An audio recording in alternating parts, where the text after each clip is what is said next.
সাগরদিঘির পঞ্চায়েত সমিতির সভাপতি মশিউর রহমানের অভিনব ভাবনা। সাধারণ মানুষের সাথে মিলেমিশে মুখ্যমন্ত্রীর জন্মদিবস উদযাপন। সাগরদিঘির কাবিলপুর অঞ্চলের একেবারে প্রত্যন্ত এলাকা কলোনি গ্রামে সাধারণ মানুষের সাথে মিলেমিশে মুখ্যমন্ত্রীর জন্মদিবস উদযাপন করলেন পঞ্চায়েত সমিতির সভাপতি মশিউর রহমান। মশিউর রহমানের এমন অভিনব উদ্যোগকে সাধুবাদ জানিয়েছেন উক্ত এলাকার কচিকাঁচা থেকে শুরু করে যুবক যুবতী সকলেই। জানা যায়, সারা রাজ্য জুড়ে তৃণমূল কংগ্রেসের বিভিন্ন কার্যালয়গুলিতে পালিত হল মুখ্যমন্ত্রীর ৭০তম জন্মদিন, কিন্তু সাগরদিঘির পঞ্চায়েত সমিতির সভাপতির ব্যতিক্রমী চিন্তাভাবনা মুখ্যমন্ত্রীর জন্মদিবস উদযাপনকে আলাদা করে স্মরণীয় করে রাখবে আজীবন। সভাপতি মশিউর রহমানকে কাছে পেয়ে নিজেদের খুশির কথা ব্যক্ত করেছেন কলোনি এলাকার মানুষজন। তারা বলছেন, এর আগে কখনোই আমাদের এলাকায় উচ্চ মহলের কোনো নেতানেত্রী আসেননি, আমাদের দুঃখ দুর্দশা সমস্যার কথা জানাতে পারেনি, কিন্তু মশিউর রহমান শুধু আমাদের সমস্যার কথা শুনলেন, শুধু তা নয়, আমাদের সাথে মুখ্যমন্ত্রীর জন্মদিন উদযাপনের আনন্দ ভাগ করে নিলেন। উনার মতো সভাপতি পেয়ে আমরা খুবই খুশি। আগামী দিনে উনাকে আমরা আরও ভালো বড় জায়গায় দেখতে চাই।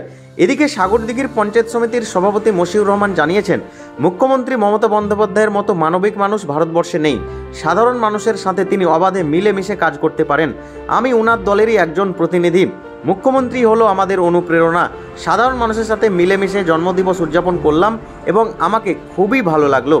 এখানে এসে শুনতে পেলাম গ্রামে রাস্তা নেই। রাস্তা করার জন্য যতটুকু সহযোগিতা প্রয়োজন সবটা করার আশ্বাস আমি দিলাম। আশা করি আগামী দিনে কলোনিবাসীর সমস্ত সমস্যার সমাধান হবে। Bureau report, Sagardighi, Murshidabad. মুখ্যমন্ত্রীর জন্মদিবস আমরা দেখতে পাচ্ছি বিভিন্ন সভা করে বিভিন্ন কার্যালয়ে পালিত হচ্ছে, সেখানে আপনি জনসাধারণ মাঝে এসে আপনি মুখ্যমন্ত্রীর জন্মদিবস পালন করলেন, এরকম অভিনব চিন্তা ভাবনা কি করে আসলো? মানুষের কাজ করতে মুখ্যমন্ত্রী তৎপরতা প্রথম থেকে এখন পর্যন্ত দেখাচ্ছেন এবং মানুষের দরবারে গিয়ে দুয়ারে গিয়ে সমাধানের জন্য ব্যবস্থা করছে।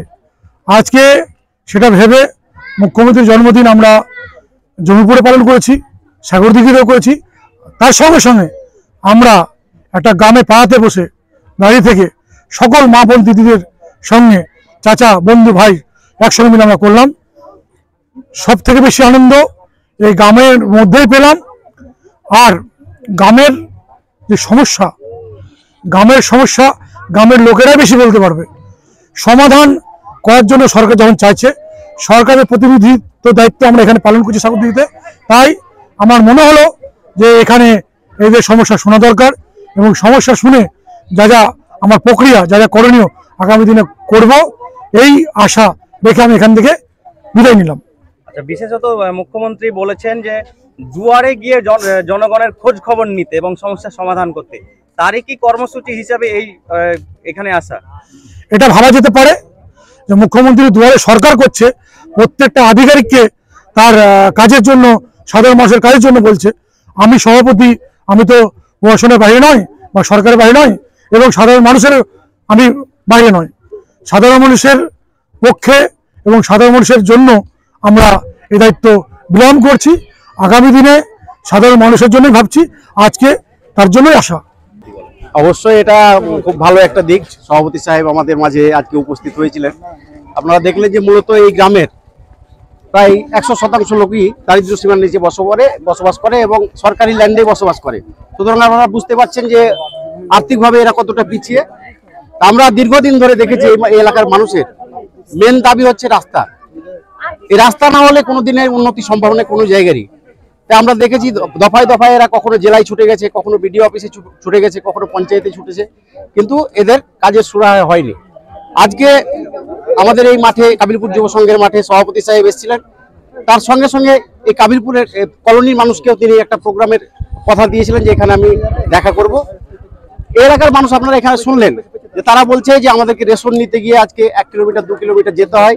এই গ্রামের প্রেগনেন্ট মহিলা অনেক ক্ষেত্রে আমরা দেখেছি, যেহেতু আমরা এই গ্রামেরই মানুষ, বিভিন্ন সময় রাস্তাতেই যেতে যেতে মারা গেছেন। বয়স্ক মানুষ তো আছেই। তো আজকে আমরা লক্ষ্য করলাম যে এই গ্রামের মানুষ রেশন দরজায় না পেলেও সভাপতি সাহেবকে দরজায় পেয়েছে। এই সভাপতি সাহেব এখানে এসে তার ক্ষমতা মতো এই রাস্তার প্রতিশ্রুতি দিয়ে গেলেন।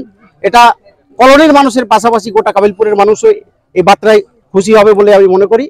আমিও এই এলাকার একজন মানুষ, আমরা দীর্ঘদিন ধরে যেহেতু এদের সমস্যা জানি, তাই সভাপতি সাহেব কথা দিয়েছেন এবং আমরা সভাপতি সাহেবের যে কর্মযজ্ঞ দেখছি গোটা সাগরদিঘি জুড়ে, বিভিন্ন সময় তিনি বিভিন্ন মানুষের পাশে দাঁড়িয়েছেন। আজকেও কম করে 5টা-6টা প্রোগ্রাম তেনার ছিল, শুধু সাধারণ মানুষের কথা ভেবেই তিনি প্রোগ্রাম করেছেন। 24টা ঘন্টায় মানুষের কথা তিনি ভাবেন।